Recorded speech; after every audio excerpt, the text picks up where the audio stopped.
لیکن دنیا کے کسی مذہب اور دنیا کی کسی تہذیب کے اندر عورت کو وہ عزت، وہ مقام، وہ افتخار نصیب نہیں ہوا جو اس مذہب اسلام نے عورت کو جو مقام عطا کیا۔ غیر اسلامی تہذیبوں میں اگر ہم دیکھیں تو قدیم یونان میں عورت کو شیطان کی بیٹی کہا گیا، یہ تاریخ میں موجود ہے۔ عورت کے بارے میں قدیم یونانیوں کا جو فلسفہ تھا اس کے بارے میں انہوں نے لفظ لکھا ہے کہ عورت نجاست کا مجسمہ ہے۔ اور قدیم یونانیوں نے جو تصور رکھا ہوا تھا وہ یہ تھا کہ بازاروں میں بیچی جاتی ہے، میراث میں عورت کو کوئی مقام اور کوئی حق حاصل نہیں۔ یہ پرانا فلسفہ ہے یونانیوں کا۔ رومیوں نے عورت کو جانور کا مقام دیا۔ یہودیوں کے ہاں کافی عرصہ اس بارے میں اختلاف رہا کہ عورت انسان بھی ہے یا نہیں۔ یہودی کافی عرصہ اس بات پہ آپس میں تبصرہ کرتے تھے کہ عورت انسانوں میں شامل ہے یا نہیں ہے۔ انہوں نے یہ آگے لکھا کہ ایک انسان نما حیوان ہے۔ اور اگلا جو لفظ یہودیوں نے لکھا، انہوں نے لکھا کہ شیطان کی ترجمان ہے۔ قدیم رومی، قدیم یونانی، اگر آپ ان کے فلسفے دیکھیں، ان کی کتابیں دیکھیں تو آپ کو یہ نظر آئے گا کہ عورت کو کچھ تو انسان ہی نہیں سمجھتے اور کچھ لوگ جو ہیں وہ شیطان کی ترجمان سمجھتے ہیں۔ ہندوؤں میں عورت کو مرد سے جداگانہ تصور کر کے جینا یہ حق نہیں، بلکہ شوہر مر جائے تو قابل فخر عورت وہی ہوتی ہے جو مرد کی چتا کے ساتھ زندہ اپنے آپ کو جلا دے۔ ہندوؤں کی تہذیب میں وہ عورت قابل فخر ہے جو اپنے خامند کی چتا کے ساتھ زندہ جل جانا پسند کرے۔ عیسائیوں کے ہاں 582 عیسوی، یہ 582 عیسوی بنتا ہے میرے آقا کی آمد کے چند سال بعد۔ 571 عیسوی یہ تاریخ بنتی ہے آقا کی تشریف آوری کی، اور یہ 582 عیسوی کلیسا کی ایک مجلس بیٹھی پوری عیسائیت کی، انہوں نے یہ فتویٰ دیا کہ عورت اپنا مذہبی فتویٰ، اجتماعی فتویٰ کلیسا سے، کب 582 عیسوی کو، کہ عورت ایک جسم تو رکھتی ہے، روح کا عورت کے ساتھ کوئی تعلق نہیں۔ بڑے بڑے لوگ چھوٹی چھوٹی باتیں مشہور غیر مسلم فلسفی اور غیر مسلم دانشوروں کے خیالات کا مطالعہ کرتے ہیں تو تعجب ہوتا ہے۔ یوحنا عیسائی انجیل ہے، ان کے نزدیک عورت شر و فساد کی بیٹی ہے۔ قدیس برنا وہ کہتا ہے عورت شیطان کا ایجنٹ ہے۔ سقراط مشہور سائنٹسٹ، سقراط نے کہا کہ جو ذلیل مرد ہوتے ہیں نتیجے کے عالم میں وہ ذلیل مرد نتیجتاً عورت بن کے دنیا میں آتے ہیں، یعنی عورت بننا اس کے نزدیک ایک سزا تھی۔ اونچے لوگ، بڑے لوگ، چھوٹی باتیں۔ اور عجیب اتفاق ہے کہ جس وقت کلیسا کی مجلس کے اندر 582 عیسوی پوری عیسائیت کی مجلس کلیسا میں بیٹھ کے انہوں نے جو اجتماعی جب فتویٰ جاری کیا کہ یہ عورت جسم تو رکھتی ہے لیکن روح نہیں رکھتی، اس سے چند سال پہلے جزیرۃ العرب میں اللہ کا وہ آخری نبی پیدا ہو چکا تھا جو تمام کچلے ہوئے انسانوں کے حقوق کا محافظ بن کے آیا۔ وہ کملی والا، وہ محافظ بن کے آیا۔ اس کملی والے پہ جو رب کا قرآن نازل ہوا، آپ اس کی تلاوت کرتے رہتے ہیں۔ وَإِذَا الْمَوْءُودَةُ سُئِلَتْ وَإِذَا الْمَوْءُودَةُ سُئِلَتْ بِأَيِّ ذَنبٍ قُتِلَتْ۔ پوچھا جائے گا کل قیامت کے دن ان معصوم چھوٹی چھوٹی بچیوں سے، آؤ بچیوں بتاؤ تمہارا کیا جرم تھا کہ تمہارے سگے باپ نے تمہیں زندہ زمین میں دفن کر دیا، زندہ درگور کر دیا۔ حضرات محترم، اس کائنات ارضی میں ان تمام مذاہب اور تمام تہذیبوں کے اندر عورت کے حق میں جو سب سے پہلی آواز اٹھائی وہ مذہب اسلام نے اٹھائی۔ بِأَيِّ ذَنبٍ قُتِلَتْ وَإِذَا الْمَوْءُودَةُ سُئِلَتْ بِأَيِّ ذَنبٍ قُتِلَتْ۔ قیامت کے دن ان چھوٹی معصوم بچیوں سے پوچھا جائے گا اپنا جرم تو بتاؤ کہ تم پیدا ہوتے ہی ایک دن 2 دن کی جب تھی تو تم سے کیا جرم سرزد ہوا جس کی پاداش میں تمہارے سگے باپ نے تمہیں زندہ قبر میں دفن کر دیا۔ حضرات محترم، بتایا جا رہا ہے اے لوگو یہ اللہ کی دین اور عطا ہے، بلکہ اسلام کی جو روح ہے وہ یہ کہتی ہے کہ بیٹا اللہ کی نعمت ہے، بیٹی اللہ کی رحمت ہے۔ نعمت جب رب دیتا ہے، نعمت کا قیامت کے دن سوال ہوگا، لیکن جو شے رحمت آتی ہے اللہ کی طرف سے اس کا سوال نہیں ہوگا۔ بیٹی رحمت ہے، بلکہ پیغمبر اکرم صلی اللہ علیہ وسلم نے فرمایا، اس معاشرے میں فرمایا جس معاشرے میں بیٹی کا باپ بننا جرم تصور کیا جاتا تھا، لوگ شرمندگی محسوس کرتے تھے کہ یہ بار لوگ کیا کہیں گے کہ یہ فلاں فلاں فلاں بیٹی کا باپ بن گیا۔ بیٹی کا باپ بننا ندامت اور شرمندگی محسوس کیا جاتا تھا۔ اس معاشرے کے اندر پیغمبر اکرم صلی اللہ تعالیٰ علیہ وسلم نے ارشاد فرمایا، جس نے اپنی 2 بچیوں کی تربیت کی، ان کو پالا، ان کی پرورش کی، بیٹے اور بیٹی میں فرق نہیں رکھا، بغیر فرق کے بیٹی کی بھی پرورش ایسے کی جیسے بیٹوں کی جاتی ہے۔ میرے محبوب کریم صلی اللہ علیہ وسلم نے فرمایا کل قیامت کے اندر، کل قیامت میں جنت کے اندر میں محمد کے ساتھ ایسے ہوگا جیسے یہ 2 انگلیاں ایک دوسرے کے ساتھ ہیں۔ حضرات محترم، اس محبوب اکرم صلی اللہ علیہ وسلم نے فرمایا، آتے گئے محبوب کریم مظلوموں کی ڈھارس بن کے آئے۔ میرے محبوب کریم صلی اللہ تعالیٰ علیہ وسلم، حضور نبی کریم کا ارشاد بڑا مشہور ہے، فرمایا حُبِّبَ إِلَىٰ من دنیاکم الطیب والنساء، فرمایا وَجُعِلَتْ قُرَّةُ عَیْنِی فِی الصَّلَاۃ۔ اس دنیا کی ساری زندگی کے اندر اللہ رب العالمین کی طرف سے میرے دل میں 3 چیزوں کی محبت ڈالی گئی ہے۔ یا رسول اللہ کس چیز کی؟ فرمایا ایک تو نماز کی محبت ڈالی گئی ہے، اور دوسری محبت فرمایا خوشبو کی ڈالی گئی ہے، اور میں محمد عربی کے دل میں اللہ کی طرف سے ایک نیک عورت کے ساتھ محبت رب نے میرے دل میں ڈال دی ہے۔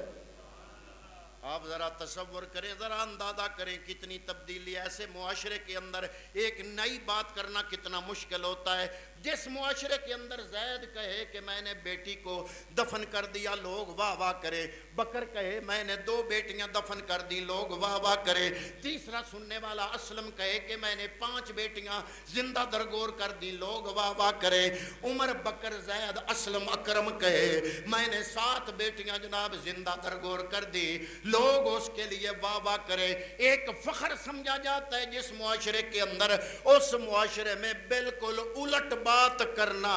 پیغمبر اکرم صلی اللہ علیہ وآلہ وسلم کی طرف سے فرمایا ان کو زندہ درگور نہ کرو، ان کو پر شفقت کے ساتھ، محبت کے ساتھ ان کی جب پرورش کرو گے میرا رب تم پہ راضی ہوگا۔ ایسے معاشرے میں ایسی الٹی بات کرنا دل گردے کا کام ہے۔ معاشرہ ایک طرف جا رہا ہے اور ایک بندہ یہ کہے کہ ایسے نہ کرو۔ میرے دوستو مجھے تو حیرانگی ہوتی ہے ان مسلمان لنڈے کے دانشور جو 1.5 انگریز بننے کی کوشش کرتے ہیں، حالانکہ ان کا جو خمیر ہے وہ اسلام سے اٹھا ہے۔ مسلمان ہونے کے باوجود وہ دوسرے غیر مسلم لوگوں کو خوش کرنے کے لیے عورت کی آزادی کا پروانہ اور جناب اس قسم کے پینا فلیکس اٹھا کے اور جلوس نکالتے ہیں۔ حیرانگی ہوتی ہے مجھے ان کی سوچ پر۔ یہ سارا یورپ جو آج کل آپ کو مہذب تہذیب لگتی ہے، یہ عورت کو انسان سمجھنے کے قابل بھی نہیں تھے، انسان بھی نہیں سمجھتے تھے، عورت کو جانور سمجھتے تھے، شیطان کی ایجنٹ سمجھتے تھے، عورت کو صرف جسم سمجھتے تھے، اس کو روح سے خالی سمجھتے تھے۔ جب عورت کے حق میں ایک آواز اٹھی اور وہ آواز محمد عربی کی آواز تھی۔ عورت تحت الثری کے نیچے تھی، اسلام نے فوق الثریا تک پہنچایا۔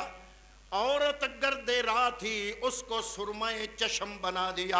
عورت کانٹوں کے بستر پر تھی، اسلام نے پھولوں کی سیج پہ بٹھا دیا۔ عورت جناب موت و حیات کی کشمکش میں مبتلا تھی، اسلام نے آ کے زندگی جاوداں عطا فرما دی۔ عورت زینت میخانہ تھی، زیب میخانہ تھی، اس کو زینت کاشانہ بنا دیا۔ وہ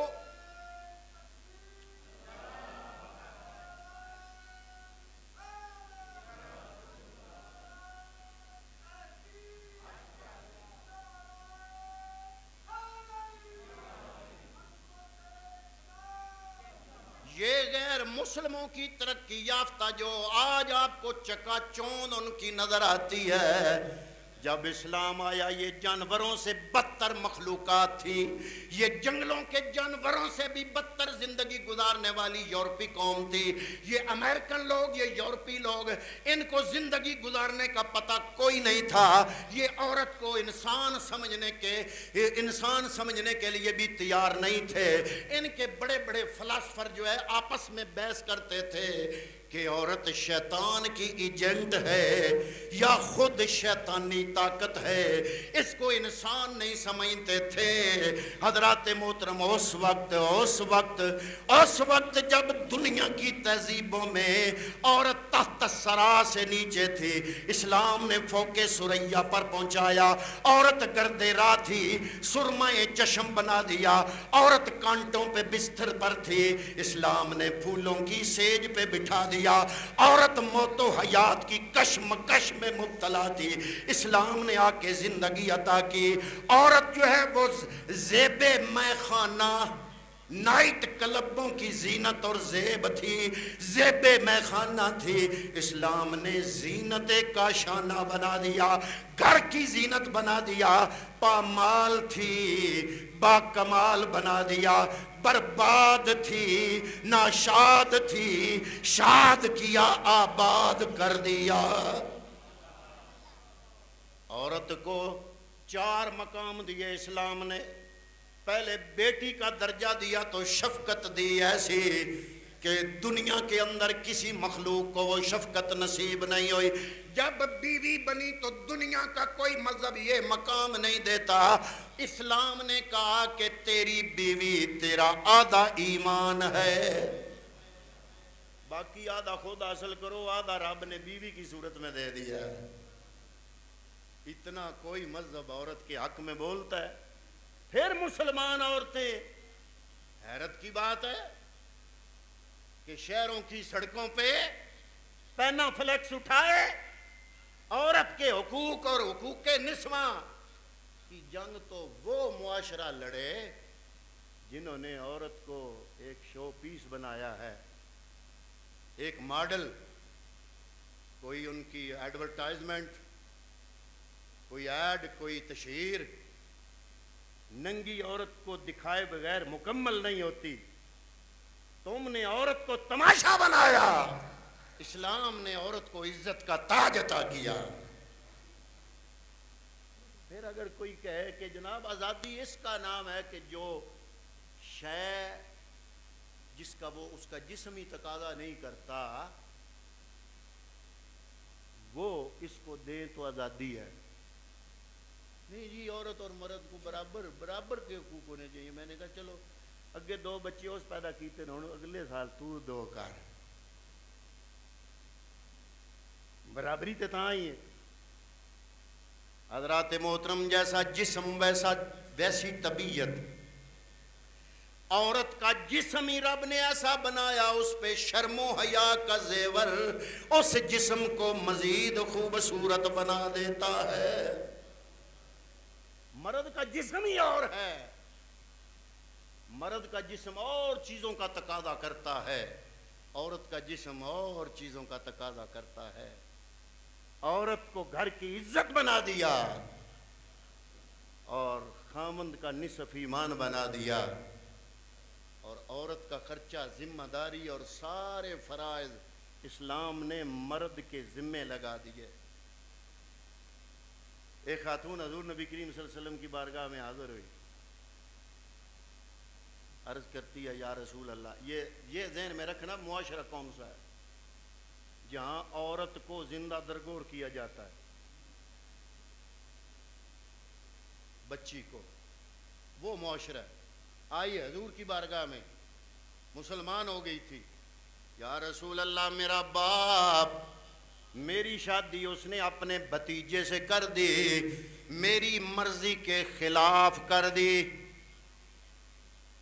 حضور نبی کریم صلی اللہ علیہ وآلہ وسلم نے فرمایا میں تمہیں اختیار دیتا ہوں، تم اس شادی کو کینسل کر سکتی ہو۔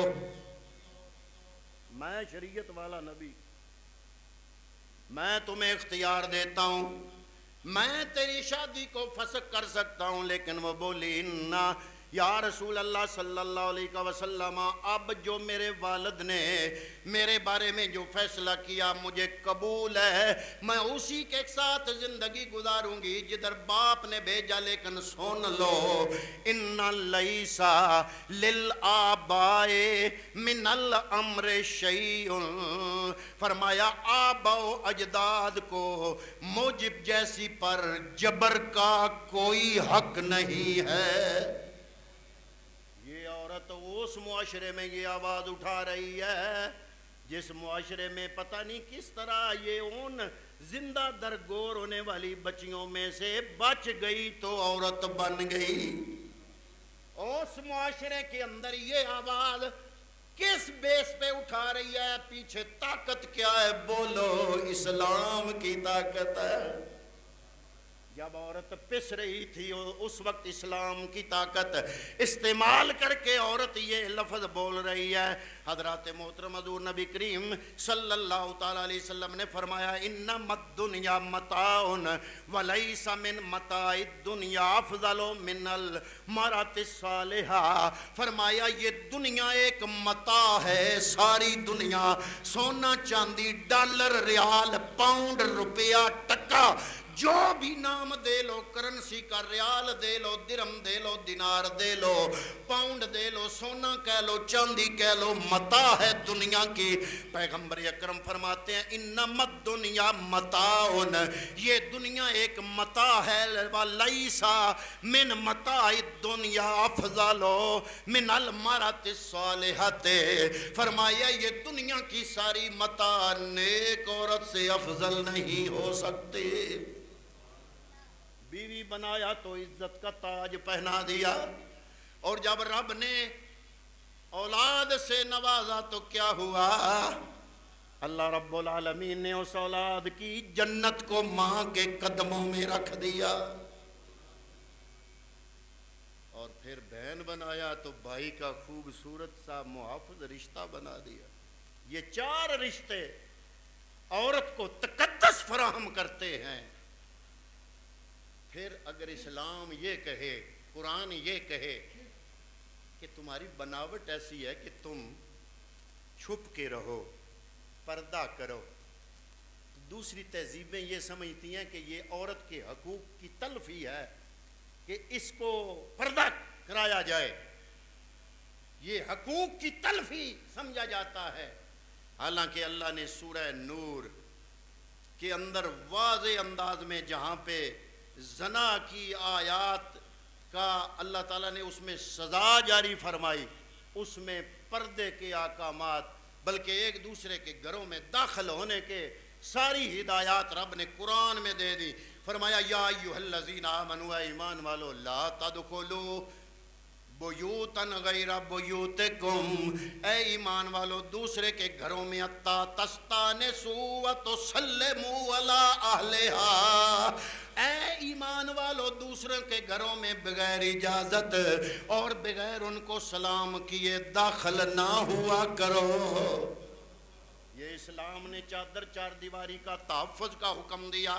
یا اللہ کیوں فرمایا ذالکم خیر لکم لعلکم، ذالکم خیر لکم لعلکم تذکرون، یہ تمہارے لیے سب سے بہتر ہے اگر تم نصیحت حاصل کر لو.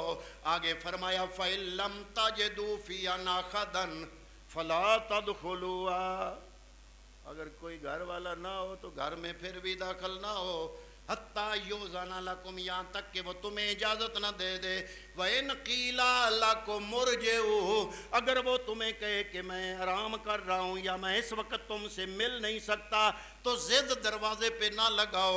اگر وہ تمہیں کہے لوٹ جاؤ، یا اللہ پھر ہمیں کیا کرنا چاہیے؟ فرمایا فَارْجِعُوا، اگر وہ کہے واپس چلے جاؤ تو بغیر محسوس کیے تم واپس آ جاؤ.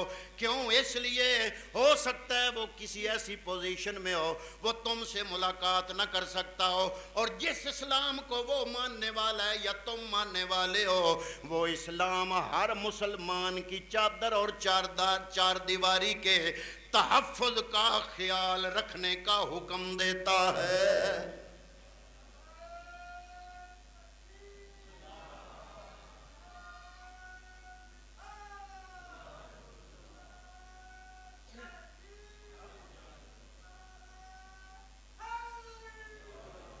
یا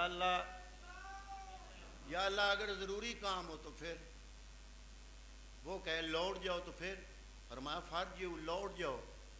یا اللہ پھر فرمایا ہوا ازکا لکم، یہ عمل جو تم کرو گے واپس لوٹو گے، دل پہ جبر کرو گے اور اس سے ناراض بھی نہیں ہوگے، یہ تمہارے باطن کی صفائی کا سبب بنے گا.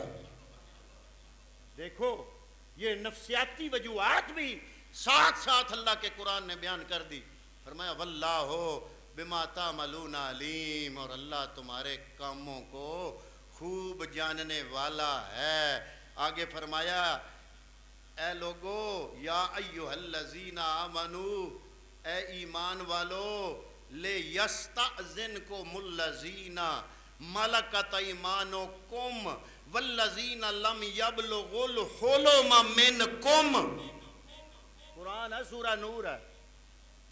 فرمایا تمہارے نوکر چاکر جو 24 گھنٹے تمہارے گھروں میں آتے جاتے رہتے ہیں، تمہارے غلام نوکر، وہ ہوں یا تمہارے نابالغ لڑکے ہوں، والذین لم یبلغوا الحلم، نابالغ لڑکے ہوں، منکم تم میں سے، ثلاث مرات، 3 اوقات میں اجازت کے بغیر سکا بیٹا بھی ماں اور باپ کے کمرے میں داخل نہیں ہو سکتا۔ رب ہو کے کتنی باریک بینی سے ہدایات دے رہا ہے۔ کیوں؟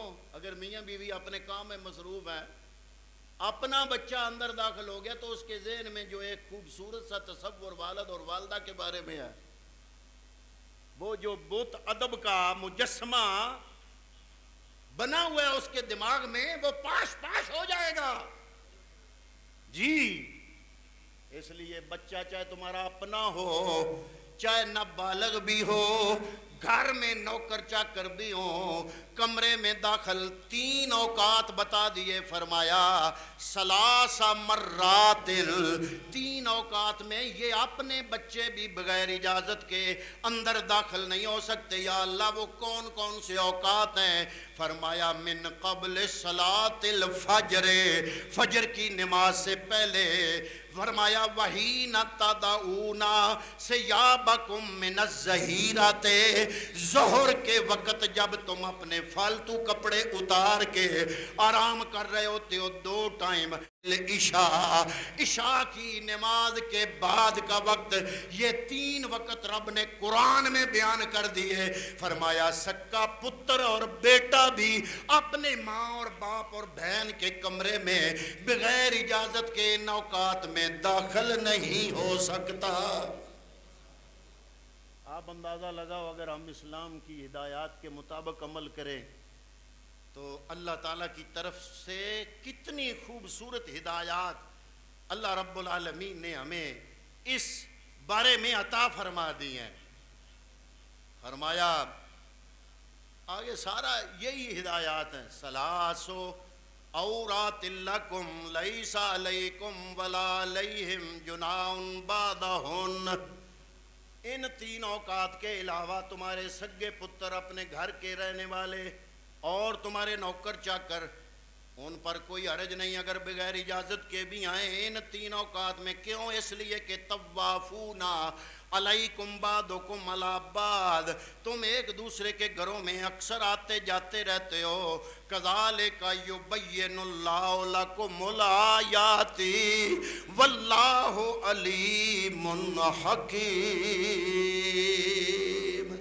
اللہ رب العالمین اسی طرح اپنی آیات کھول کھول کے تمہارے سامنے بیان کرتا ہے تاکہ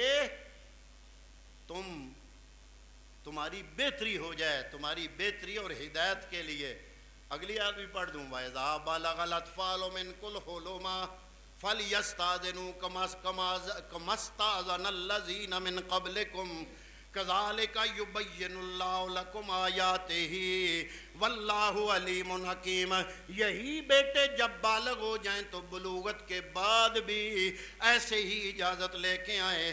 اگلی آیت فرمایا والقواعد من النساء اللاتی لا یرجون نکاحا فلیس علیہن جناح ان یضعن ثیابہن غیر متبرجات بزینۃ، اور وہ عورتیں جو نکاح کی جن کو امید نہیں ہے عمر رسیدہ ہو چکی ہیں لیکن اپنا بناؤ سنگار اس عمر میں نہیں کرتی، ان پر بھی اسلام کوئی زائد پابندی عائد نہیں کرتا۔ ہاں اگر پچھلی عمر میں نکاح نہ ہونے کی امید ہونے کے باوجود پھر بھی وہ بیوٹی پارلر پر جانے سے رکنے والی نہیں ہے، بناؤ سنگار کرتی ہیں، پھر اسلام وہی پابندی عائد کرتا ہے جو جوان پر پابندی عائد کرتا ہے۔ فرمایا وَأَن يَسْتَعْفِفْنَ خَيْرًا لَهُنَّ، پابندی نہیں ہے لیکن پھر بھی اگر وہ عورتیں جو بوڑھی ہو چکی ہیں، نکاح کی عمر سے ڈھل چکی ہیں، پھر بھی اگر پردے کا خیال رکھے تو یہ ان کے لیے اور بہتر ہے۔ فرمایا لَيْسَ عَلَى الْأَعْمَى حَرَجٌ، اندھے پر کوئی حرج نہیں، وَلَا عَلَى الْأَعْرَجِ حَرَجٌ، لنگڑے پر کوئی حرج نہیں، وَلَا عَلَى الْمَرِيضِ حَرَجٌ، بیمار پر کوئی حرج نہیں، وَلَا عَلَى أَنفُسِكُمْ أَن تَأْكُلُوا مِن بُيُوتِكُمْ أَوْ بُيُوتِ آبَائِكُمْ، کہ وہ اپنے گھروں میں یا اپنے آبا کے گھروں میں جائیں، فریج کھولیں، کوئی آم پڑا ہو، کوئی آلو بخارا خوبصورت لگے، کالا کٹ بڑا سا دانا اچھا لگے، باپ کا گھر ہے، اللہ کا قرآن کہتا ہے اٹھا کے کھا لیا تو گناہگار نہیں ہوگے۔ اتنی باریک بینی سے ایسا لگتا ہے جیسے بارشوں سے نیچے آ کے ہمیں انگلی پکڑا کے زندگی گزارنے کا طریقہ بتا رہا ہے۔ رب ہو کے اتنی باریک بینی سے ہدایات عطا فرما رہا ہے۔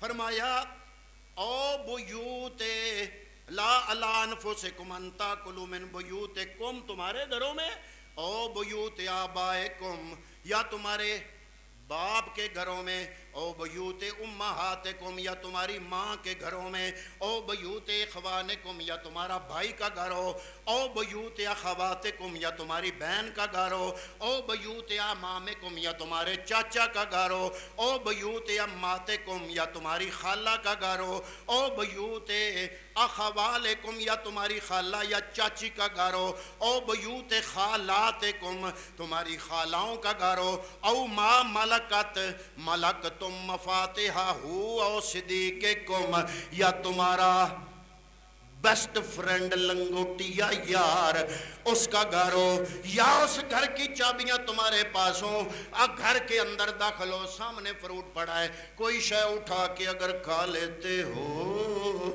تو اللہ اور اللہ کے رسول کے نزدیک مجرم نہیں ہو، پوچھ پکڑ نہیں ہوگی، اس لیے کہ یہ تمہارے اپنے ہی گھر ہیں۔ دا گھر تیرے ہی ہے، پولادی دا تیرے ہی ہے، ماں دا تیرے ہی ہے، چاچی چاچے دا بھی تیرا، خالہ دا بھی تیرا، مامے دا بھی تیرا، او پیادہ بھی آئے براؤ نہ کب میں پابندی نہ لاوے، میں جاننا تو فریج نو تالا لا چھڑ دا۔ تو دعا کرتے ہیں کہ اللہ رب العالمین ہمیں اسلام کے مطابق زندگی گزارنے کی توفیق عطا فرمائے، آمین۔ وما علیہ الا البلاغ المبین۔